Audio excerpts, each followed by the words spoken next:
Morning, it's the 20th of February. Walking across some land. It's only 7 o'clock in the morning and all.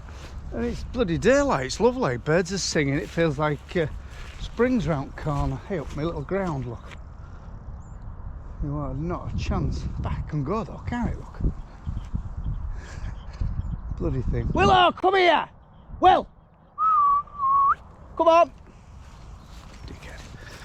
Yeah, we're walking across this barley.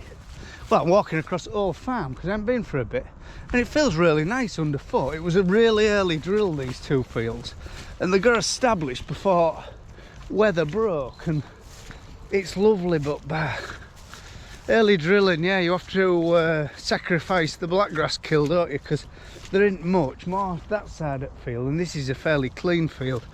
There's a fair bit of blackgrass coming.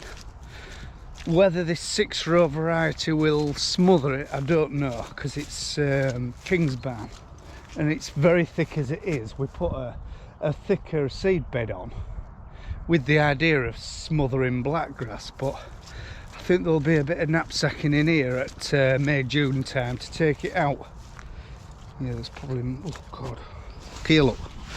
Oh, yeah, a lot. This is one of our cleaner fields now. Hey, she's off again, look. This is another one. There's two varieties. I think there's two varieties in it. And you can see.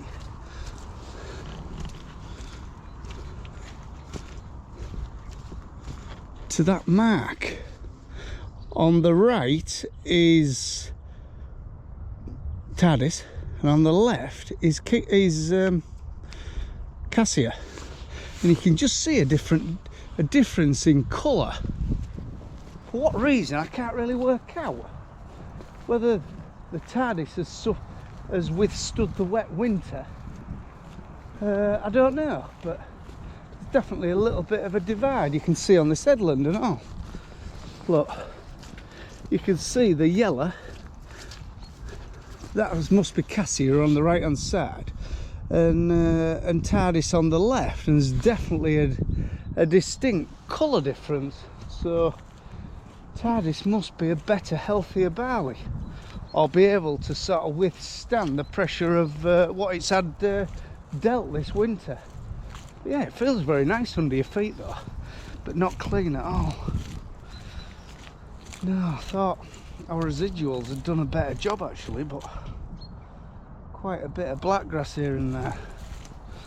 Anyway, hey ho, you just have to, we're just getting to the point that I know the blackgrass seed count and all that you need to get down, but we just need to grow a profitable crop with the demon of blackgrass, with the pressure of what blackgrass gives us.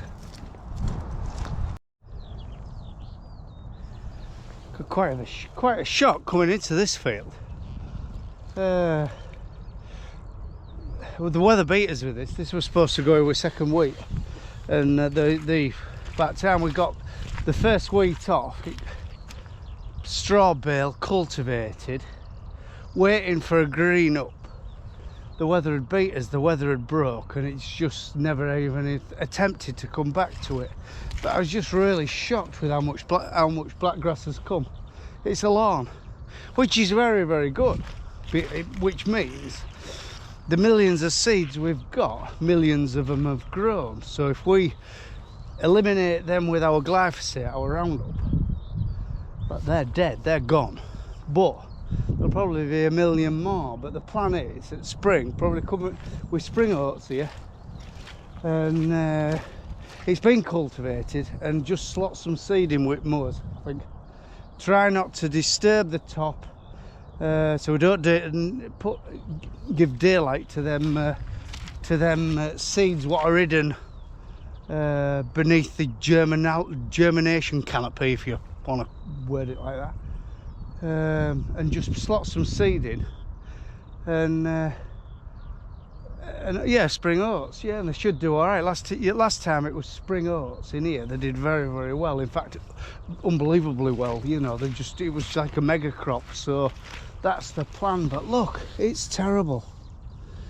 You know, it's embarrassing, isn't it? I shouldn't be showing you this. But like I said, we're going to have a massive kill.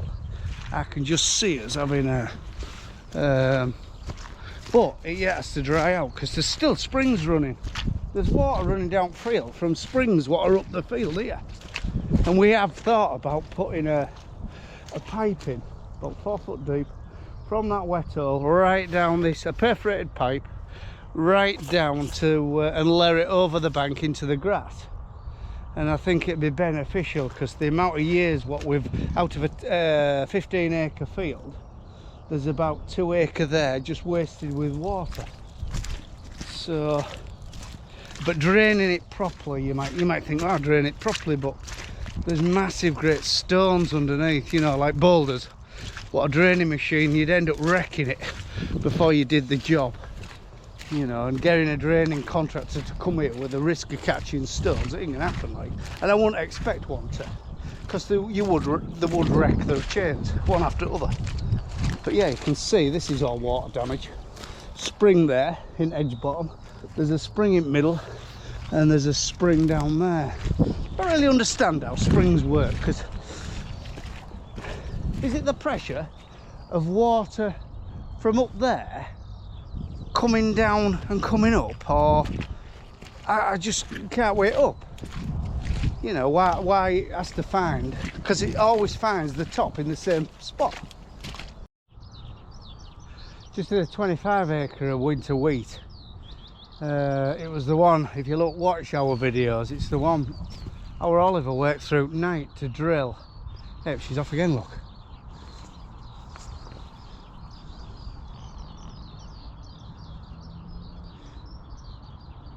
Come on, Willa. Come on, Willa. She's starting to flag now. Yeah, it's one our Oliver worked through night to drill. And which we aren't bothered really. We knew the weather was going to break, but not quite as bad as it did. And the top end of the field and the bottom end of the field is just a total write-off. But there's some nice wheat in the middle. But someone told me we're at engineering spot the other day, and a neighbour of ours actually was stood at the counter and we were talking at one thing and another, and he said a statement, and it stuck in my head, to be honest. The first loss is the best loss, i.e. we've lost seed, residual chemical, because I got that on, and our time and money with diesel and wear and tear on machinery to get it in the ground, which is after another 2 over there. But that's our first loss. But what's our next loss going to be? If we treat this and try and nurture it, because look, I mean, this is we're best part and it ain't brilliant, and we're going to get a poor crop.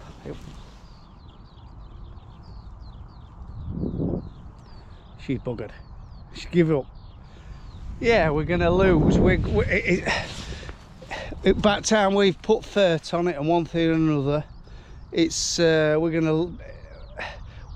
we won't make out anyway. So you might as well cut your losses, knock it up, either leave it fallow and get a good kill on your rubbish and your black grass, or drill it with a spring crop, which it might go in with spring oats. I hope there's a market for spring oats, because Christ, everybody's looking for seed and buying seed and looking for contracts and one thing or another out there. And no, look, this is crap. It's suffered terribly where wheelings are, where Ollie's had his dual wheels as well. It's suffered terrible. You know, just a little bit more paddle. And yeah, it wants knocking up, which is a shame because we've got thousands invested already. But anyway, hey ho. But we're out on our own. Our neighbour, he's got a terrible field here. Got some good field either side of us though, but terrible field down there. But he drilled that while we were drilling another one next door, and we thought we were all getting on real good, and the next minute everything's open. There was 2 inches of rain and it was just a wash of water and flooded off. So anyway, not hard work at the moment, innit? I'm just in one of our bullet grass. It's, well, heifers come here usually, actually. 35-40 heifers will come here, depending how many he's got bought. and then we've got some more grasses at a place called Latham, which there'll be about 40 there as well. We usually have 80 on and graze them for summer for finishing, and then buy dribs and drabs to finish throughout the season. In winter he goes to various markets buying bits and pieces, but this has been oversown, and I think I'll get away with, hopefully. There is clover, actually. There is a fair bit of clover in it anyway. In fact, there's a lot of clover. In fact, I really think I might not have to bother, but I'll either go with quad and just sort of put a bit of extra seed on. But this is, we're going to claim a scale. I can't remember what the code is, but it's like herbal layers, and you can do what you want. You can graze, mow it, do whatever you want, and it just has to have clover in your grass, and it's £340 a hectare. So I mean, we'll just sort of claim for this as well. So there is options, you know. You Joe Public saying, you know, oh bloody hell, you farmers whinging, you're getting this money and one thing or another. Well, Christ almighty, your food will have to go up. Your food will have to go up if we don't get help soon. We aren't so bad. We're on owned ground, but there's a lot of lads and lasses on rented properties on marginal land. Don't know where they're in at the moment. I'd be worried. You know, if rent was to pay and you didn't have a lot in ground, and what you did have in ground looked bloody terrible, you know, there ain't going to be a lot of money to pay the rent, never mind bloody survive. So, but yeah, we're just going to stitch it in. But what we have done before, and you won't think it worked, but my uncle comes every morning and gets the cattle in a pen here, you know, gets them enticed in, so if there's anything to inject, it's a lot easier, because some of these continentals my dad buys are a bit headstrong, so getting near them to jab them is a no-no. And we'd put a bit of clover seed in with their barley, and it's like tomato seeds in a human. If you get that sludge from sewage works and leave it, it'll be covered in tomato plants, because we can't digest tomato plants, so they go through us, and the process of cleaning the sludge doesn't kill the seed, and they grow on heap, and you'll have a heap of tomato plants. So that's same principle with clover. You just put it through the cattle and they shit it out and seed it themselves, and maybe even when this go with your grass harrow and just spread it around so it ain't concentrated in one lump. That's the plan. This is a piece of land what's in an ELMS scheme, and it's just a horrible piece of land. What, it was wet, it had spring holes in it, never grew out, and cost something to farm alongside what was half decent. So we took it out of the equation and put it in with winter an insect mix it was, which I'll give it, the seed's quite expensive, but we've only drilled it once. It's a 5-year scheme, and we drilled it the first year, it come beautiful, and then we got a lot of stuff regenerate last year, so we thought that'd tick the box. This year I think we're gonna, some geese over there, look, he's put some geese up now. This year we're gonna probably, Dad run over a wick topper when it's a beautiful sight, isn't it, that? On the horizon. Yeah, this year I get my dad to run over it with his little Bonford topper, and then round up it, then top it, and then I think just run over it with Varda Stad, with no cultivation obviously, and just slit a tiny slot, because with them fine seeds, the key is don't get a lot of that seed, that winter wildflower stuff, it needs to be in the first inch, unless it won't grow, and there's a likelihood with moors of growing it too deep. So yeah, we'll just stitch a bit of seed in here to tick the box again, and then hopefully that'll do another 2 years, and then that's in our 3rd year, and then we'll only have to hopefully re-drill it once again. But yeah, it's eliminated a horrible piece of land, and it's making us a little bit of money. But there's very mixed opinions with these schemes. Some people are going a whole hog and putting all their farms down, and some people think it's the end of agriculture. Well, I don't agree with it, really. I mean, I really honestly think by the time we've finished in Europe and in Great Britain, I think there'll be a shortage of grub, and we'll have to rely more on foreign imports. And getting the public behind us, yeah, good luck with that one. Because no one really gives a bugger, do they? I mean, we're guilty. We're all blaming the supermarkets, but Nikki went to Aldi yesterday and got a bloody great trolley full. You know, she could have gone to the butchers, she could have gone to the greengrocers.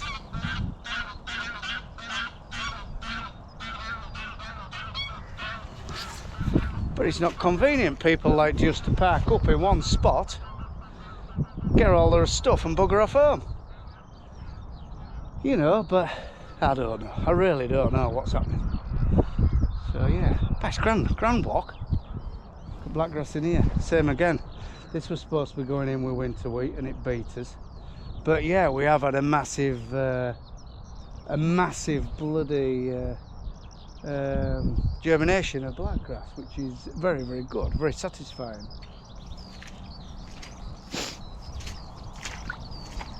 But no, I think there's, honestly think there's the scope for every farm, a little bit of SFI. I mean, there's a block of this field, there's that field. Oh no, to be fair, that isn't off in with spring oats. That's off in with a winter bird mix we've arranged. And a winter bird mix next door, and the headlands of this field and down this side don't very rarely grow anything. So they're off in with a SFI scheme, a wild bird mix, and it has to be established by June, at a guess, I think. Yeah, so it's drilled by June, it has to provide, it has to show a lot of seed going into sort of October to feed birds through winter, so it can be a few oats, barley, wheat, a bit of oilseed rape if you want, a bit of kale, anything what produces a bit of seed for birds over winter. And I don't think you have to get a special mix, you can just gather up. Oh, a bit of linseed I bought off a lad through YouTube actually, and I've got it, I will pick it up. And yeah, you can cobble a bit together to tick the box, so you don't have to spend a fortune. And all we'll do here, we'll probably glyphosate it, we'll cultivate it very, very lightly, and we'll glyphosate it again before we put the winter bird mix in to overwinter. Hopefully we won't get any seed for the blackgrass what comes again. Then we'll cultivate it or spray it off in spring, so it could be a very, very good way of combating our blackgrass problem and use it as a break crop and all. And then next year, the year after, we'll put them two fields in with wheat, and hopefully it'll be cleaner. And well, you know what I'm saying, don't you? You know, so there's bloody options to use it in your favour. I went to a meet. I went to our. We had a meeting. Me, Oliver from Clublies. If you're local, give him a go, and you want some good advice, because bloody hell. Me, him, Nikki, and our Ollie, and Andy, our agronomist, Mary. We sat around our kitchen table, and I had a few things wrote down what I had planned.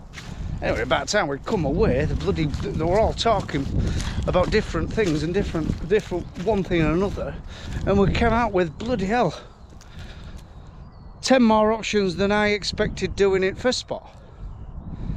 And I'm thinking, Christ, just pound signs, bing, bing, bing, bing, bing, bing, bing, bing, bing, you know, for, oh, use your edges, there's money for your edges, there's money for trees in edges, there's, put a boundary in here, you get this, well, you know, do this, do that. Bloody hell, I thought, this is too good to be true. So, I don't know, just don't sweep it under the carpet before you've done your research, or get someone who really knows what they're on about to come and explain it to you.